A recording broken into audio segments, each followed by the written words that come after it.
अकबर साहब आप परमिशन दे तो 2 मिनट मैं तेलुगु में बोलता हूँ, क्योंकि ये तेलुगु में नहीं बोले तो సార్ 2 తారీఖు వాళ్ళు అప్లికేషన్ పెట్టుకుంటే 3 తారీఖు పోలీసులు తిరస్కరించారు. 4 తారీఖు హీరో కానీ హీరోయిన్ కానీ సినిమా ప్రొడ్యూసర్స్ కానీ ఎవరు థియేటర్ రావడానికి వీల్లేదు. ఈ థియేటర్లో మేము సెక్యూరిటీ ఇవ్వలేము. ఈ థియేటర్కు ఉన్నది ఒకటే దారి. ఈ దారిలో ఇంతమంది వేలాది మంది అభిమానులు వచ్చినప్పుడు మేము కంట్రోల్ చేయలేము, వద్దు అని తిరస్కరించారు. తిరస్కరించిన తర్వాత కూడా 4 తారీఖు 9:30 ప్రాంతంలో హీరో రావడం జరిగింది.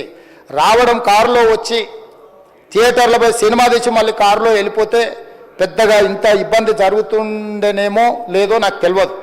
కానీ ఎక్స్రోడ్ చౌరస్తా కంటే ముందు నుంచే కారులో రూఫ్ టాప్ ఓపెన్ చేసి రోడ్ షో చేసుకుంటే థియేటర్లకు పోవడంతో ఆ చుట్టుముట్టుతున్న 7-8 థియేటర్లలో ఉన్న సినిమా అభిమానులు మొత్తం ఇక్కడికే రావడంతో వేలాది మంది జమైండ్రు.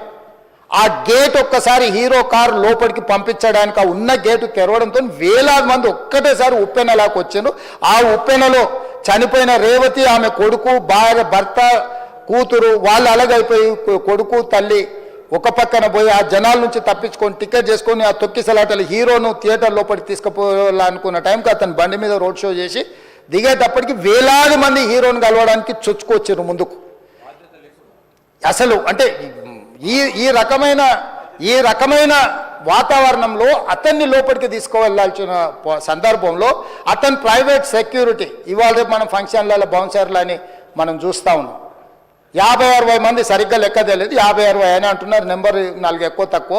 ఆ బౌన్సర్లు అందరు మీదికి వచ్చే అందరు అభిమానులను విపరీతంగా అడ్డంగా ఎట్లబడితే అట్లా తోయడంతో అటు నుంచి అభిమానులు హీరోని చూడాలి, కలవాలని ఒకవైపు నుంచి వాళ్ళని హీరో దగ్గరికే రానియొద్దని ఆయన ప్రైవేట్ సెక్యూరిటీ వెనక్కి నెట్టడం వల్ల ఈ తొక్కిసలాటలో హీరో థియేటర్కి వెళ్ళి లోపలికి వెళ్ళి చూసినాక పోలీసులు ఈ మొత్తం క్రౌడ్ని ఈ మొత్తం అక్కడ ఉన్న జమైన జనాలను అందరిని కూడా తీస్తే ఒక తల్లి కొడుకు అక్కడ శవాలుగా పడి ఉన్నారు.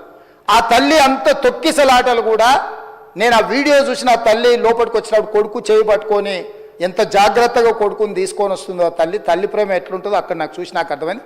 ఆ శవాలుగా మారిన తల్లి కొడుకు చెయ్యి ఇడవలే అధ్యక్ష, అట్లే చెయ్యి బిగ్గర పట్టుకొని పోలీసు వెళ్ళి చూస్తే ఆ తల్లి ఆ పిల్లగాడు ఆ తల్లి ఆ చెయ్యి వదలకుంటే కన్నబిడ్డను పట్టుకుని తల్లి చచ్చిపోయింది అధ్యక్ష. అట్లాంటి సిచ్యువేషన్లో పోలీసులు తల్లిని కొడుకుని హాస్పిటల్కి అక్కడ ఫస్ట్ ఎయిడ్ ట్రీట్మెంట్ చేసిండ్రు. పోలీసులు ఏం డాక్టర్లు కాదు, హుటాహుటిన తరలించిండ్రు. హాస్పిటల్కి వెళ్ళిన తర్వాత తల్లి చచ్చిపోయింది, పిల్లోడు కోమాలు ఉండు. ఆల్మోస్ట్ పోలీసులు పిల్లవాడు కూడా చచ్చిపోయింది అనుకున్నారు. బ్రెయిన్ డెడ్ అయింది, ఆక్సిజన్ అందక ఆ అబ్బాయికి.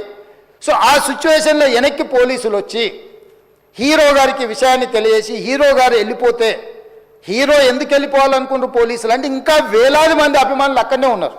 హీరో గారు థియేటర్లో కూర్చొని ఉండడం వల్ల సినీ ప్రముఖులు ఉండడం వల్ల ఈ బయట జమైన వేలాది మంది అభిమానులు అక్కడ నుంచి పోకుండా అక్కడనే ఉండడంగా థియేటర్ లోపల కూడా బాల్కనీలో టాప్ బాల్కనీలో హీరో కూర్చుంటే నేల కింది నుంచి పై వరకు వెనక్కి తొక్కుట పైకెక్కి హీరో చేతులు కలపాలని కోతులు ఎగబడ్డట్టు కోట మీదకి కోతులు ఎగబడ్డట్టు ఉల్టా పైకి తొక్కిసలాట జరిగింది అధ్యక్ష. థియేటర్ వాళ్ళు పోలీసులను హీరో దగ్గరికి వెళ్ళి చెప్పడానికి కూడా అనుమతి ఇవ్వకుండా థియేటర్ వాళ్ళు పోలీసులను బ్లాక్ చేశారు అధ్యక్ష. ఎప్పుడైతే హాస్పిటల్లో తల్లి చచ్చిపోయిన పిల్లగాడు కూడా ఆల్మోస్ట్ చావు నోట్లో ఉన్నాడు అని తెలిసి పోలీసులు వచ్చి ఏసీపీ వెళ్ళి చెప్పడానికి పోతే థియేటర్ సిబ్బంది లేదు హీరో దగ్గరికి వెళ్ళడానికే వీళ్ళదని చాలాసేపు పోలీసులను కూడా హీరో దగ్గరికి పోనీయలేదు అధ్యక్ష వాళ్ళ ప్రైవేట్ వీళ్ళు. చివరికి ఏసీపీ కోపం వచ్చేసి మిమ్మల్ని అందరిని తీసి లోపల వేయాల్సి వస్తుందని అని చెప్పి పోయి హీరోకు ఏసీపీ క్లియర్గా ఇద్దరు చనిపోయినరు, మీరు ఇక్కడ కూర్చుంటే థియేటర్లోనగా థియేటర్ బయట ఉన్న వేలాది మంది ఈ సినీ అభిమానులను మేము కంట్రోల్ చేయలేకపోతున్నాం, ల్యాండ్ ఆర్డరు శాంతి భద్రతలు చేయి దాటిపోయినాయి, మేము లాఠీ చార్జ్ చేయాల్సిన పరిస్థితి ఉంది, మీరు దయచేసి వెళ్ళిపోండి, వచ్చిండ్రు చూసిండ్రు కదా వెళ్ళిపోండి అంటే లేదు నేను సినిమా అయిపోయే వరకు ఇట్లే కూర్చుంటానని పోలీసులతో చెప్పిండని సిటీ కమిషనర్ నాకు చెప్పడం జరిగింది అధ్యక్ష.